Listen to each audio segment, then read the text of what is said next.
Assalamualaikum teman-teman semuanya. Kali ini saya akan memberikan informasi bagaimana caranya dalam pengisian daftar riwayat hidup atau DRH pada pemberkasan CPNS 2019.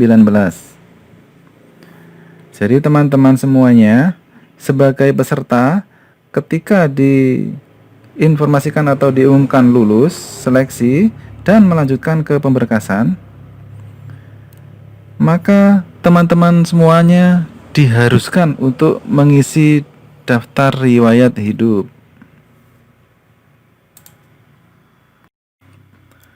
Langkah pertama adalah pengisian data perorangan yang berisikan biodata calon PNS. Kolom yang ditandai bintang merah adalah wajib diisi. Silakan diisikan biodata, alamat, dan keterangan lainnya. Di sini silakan teman-teman semua lengkapi isian data perorangan dengan benar. Pastikan teman-teman semua mengisi data riwayat hidup dengan teliti, karena data yang teman-teman semua isikan adalah data yang digunakan untuk pemberkasan CPNS. Jadi pengisiannya mulai dari nama sesuai dengan KTP, nama sesuai dengan ijazah, kemudian gelar di ijazah, tempat tanggal lahir, alamat, kemudian informasi tentang fisik kita, tinggi badan, berat, warna kulit, semuanya harus diisi ya teman-teman ya. Untuk kolom hobi pun dapat diisi lebih dari satu jenis. Seperti contohnya, kalau kita hobinya lebih dari satu, mungkin membaca, olahraga, seni, menulis, seperti itu ya. Jadi bisa diisi lebih dari satu. Untuk langkah kedua adalah pengisian pendidikan. Pada kolom ini, peserta dapat mengisikan riwayat pendidikan dan riwayat kursus. Pendidikan yang digunakan saat melamar formasi jabatan telah otomatis muncul, tetapi dapat diubah untuk dilengkapi kolom-kolom yang masih kosong. Jadi kolomnya ada di sini ya teman-temannya. Di sini ada berisikan tingkatannya, kemudian nama sekolah, ada akreditasi, tempatnya, nomor ijazah, tanggal, penandatangan ijazah, kemudian gelar-gelarnya. Perlu diketahui bahwa peserta tidak dapat menambahkan pendidikan yang setingkat dengan pendidikan yang digunakan untuk melamar, atau pendidikan yang setingkat lebih tinggi. Misalnya, pendidikan yang digunakan untuk melamar adalah S1 Sistem Informasi. Lalu peserta ingin menambahkan pendidikan S2-nya. Penambahan akan gagal, karena S2 adalah setingkat lebih tinggi dari S1.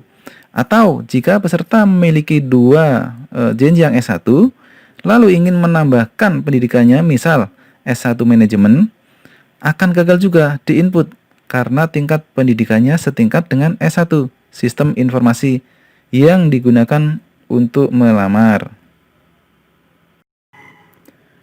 Kemudian tambahkan pula riwayat pendidikan teman-teman semuanya sejak sekolah dasar, menengah, dan atas dengan mengklik tombol tambah pendidikan.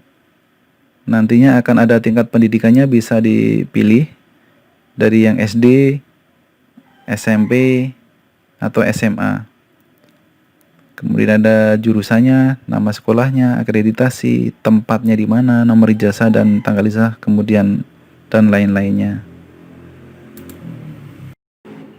Selanjutnya, pengisian riwayat kursus. Jika teman-teman pernah mengikuti kursus, silahkan klik tombol tambah kursus dan isikan data-data yang wajib, yaitu yang dibintangi merah. Nama kursusnya, ada di sini ada instansi pemerintah atau penyelenggaranya siapa, nanti di sini ada jenis kursusnya apa, tanggal mulai dan selesainya, nomor sertifikat dan lain-lainnya. Dan untuk kolom jenis kursusnya adalah telah tersedia. Jadi teman-teman semua hanya dapat mengisikan jenis kursus yang telah terdaftar saja. Langkah ketiga adalah pengisian pekerjaan. Di halaman ini, teman-teman semua diwajibkan mengisi riwayat pekerjaan jika ada, riwayat penghargaan jika ada juga, kemudian prestasi jika ada juga. Di sini ada riwayat pekerjaan, penghargaan, prestasi.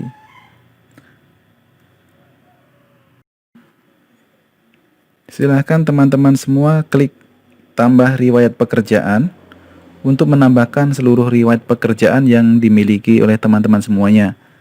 Jadi riwayat pekerjaan ini adalah yang dimiliki teman-teman sebelum lulus menjadi CPNS.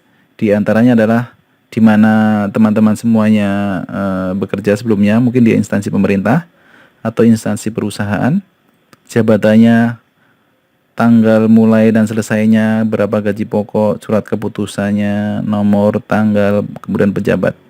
Dan jangan lupa selalu ketika teman-teman semuanya mengisi, klik tombol simpan agar isian teman-teman semuanya tidak hilang.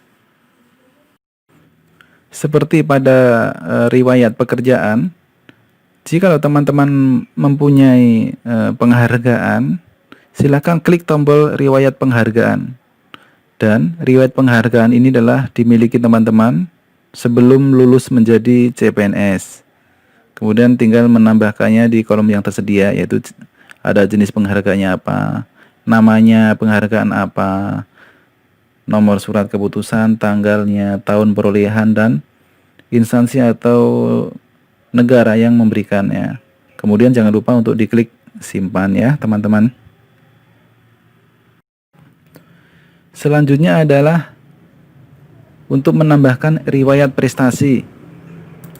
Di sini teman-teman jikalau memiliki prestasi sebelum lulus menjadi CPNS, ya, bisa untuk menambahkan riwayat tersebut dengan mengklik tombol tambah riwayat prestasi. Tingkat prestasi ini dibagi menjadi kabupaten, provinsi, nasional, internasional. Silakan dipilih salah satu prestasi apa yang pernah diperoleh oleh teman-teman semuanya, ya. Dan jangan lupa untuk diklik simpan. Selanjutnya langkah keempat adalah pengisian keluarga. Di halaman ini peserta diwajibkan mengisi seluruh anggota keluarga, di antaranya pasangan, suami atau istri, kemudian anak, orang tua kandung, saudara kandung, dan mertua atau bapak ibu mertua. Di sini sudah ada kolom-kolomnya. Ada kolom-kolom untuk suami istri, kolom-kolom untuk anak, orang tua, saudara kandung, bapak mertua. Untuk menambahkan riwayat istri atau suami, silahkan teman-teman mengklik tombol tambah riwayat suami atau istri. Jika suami istri peserta adalah seorang PNS, maka silahkan ketikkan NIP pasangan dan namanya, lalu klik tombol cari PNS, maka sistem akan otomatis mengeluarkan datanya. Dan jika pasangan bukan PNS, maka silahkan isi kolom-kolom yang diwajibkan. Dalam hal ini akan dibintangi merah secara lengkap, ya. Di sini ada NIK, kemudian nomor KK, kemudian yang tadi NIP tadi ya. Kalau yang pasangan kita adalah PNS juga, kemudian tempat lahir, tanggal lahir, pekerjaan, di mana dia bekerja, status perkawinan, akta menikah, kemudian tanggal menikah, statusnya hidup atau ada cerai atau meninggal. Kemudian jangan lupa untuk disimpan. Selanjutnya klik tombol tambah riwayat anak untuk menambahkan data anak. Jika anak peserta adalah seorang PNS, maka silahkan ketik NIP anak dan namanya, lalu klik tombol cari PNS, maka sistem akan otomatis mengeluarkan datanya. Jika anak bukan PNS, maka silahkan isikan kolom-kolom yang diwajibkan. dalam hal ini dibintangi merah secara lengkap.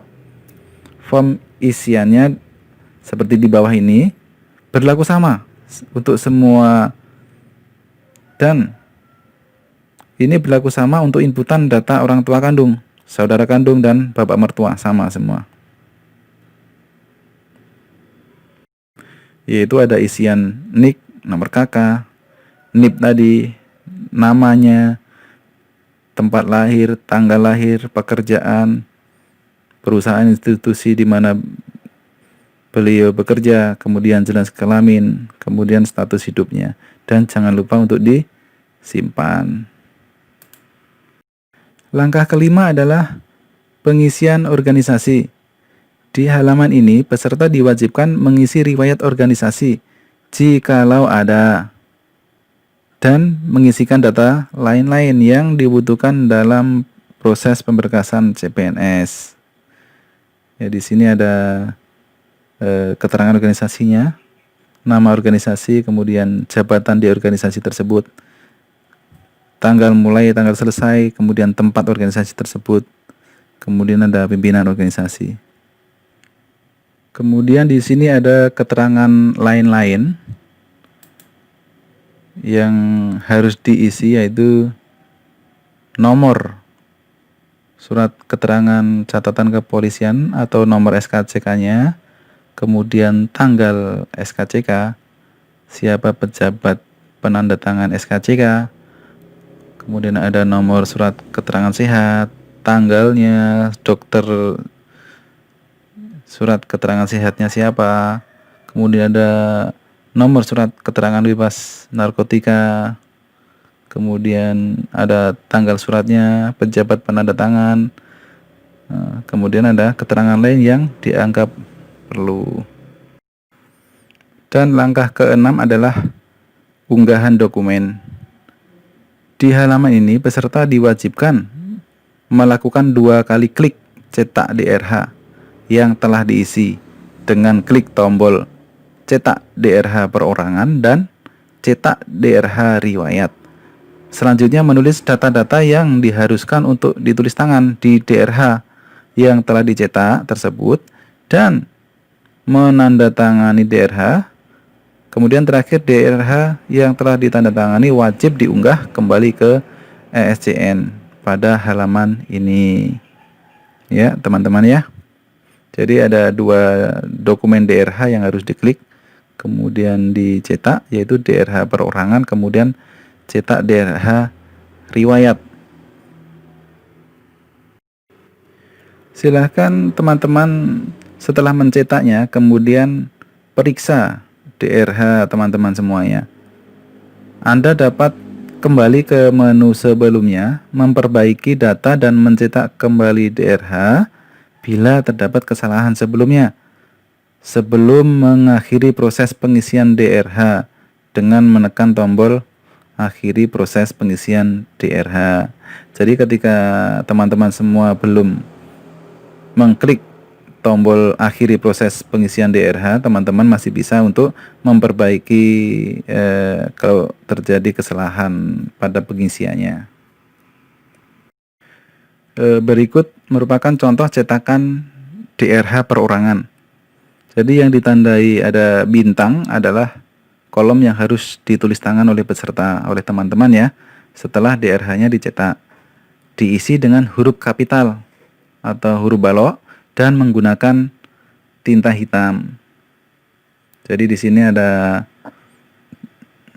nama, kemudian kabupatennya, kemudian ada tanggal lahir. Ini harus ditulis tangan sama ya dengan yang di atasnya ini. Jadi ketika di sini ada namanya Krishna, kemudian di sini teman-teman menuliskan namanya ya Krishna dengan tulis tangan Simalungun kabupaten, kemudian tanggal lahirnya gitu ya.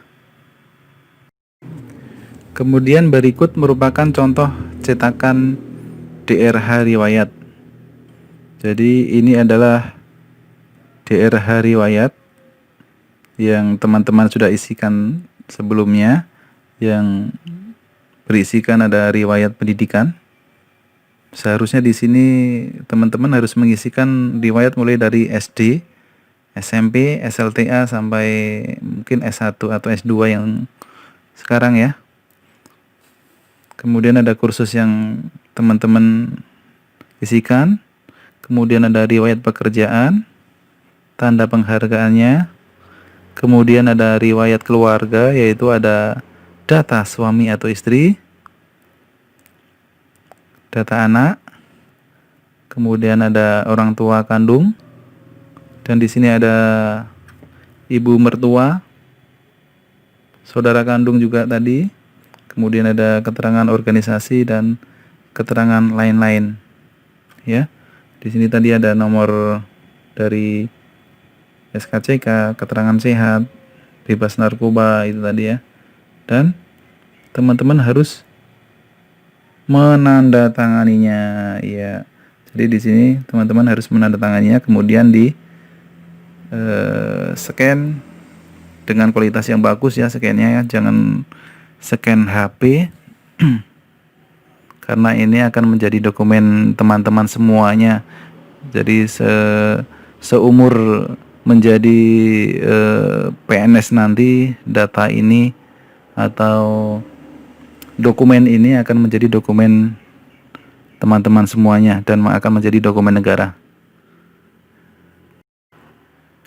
Dan yang terakhir adalah DRH yang telah teman-teman tanda tangani wajib diunggah dengan multi page atau hasil cetakan DRH perorangan dan DRH riwayat di-scan menjadi satu halaman, lalu diunggah di kolom yang sama.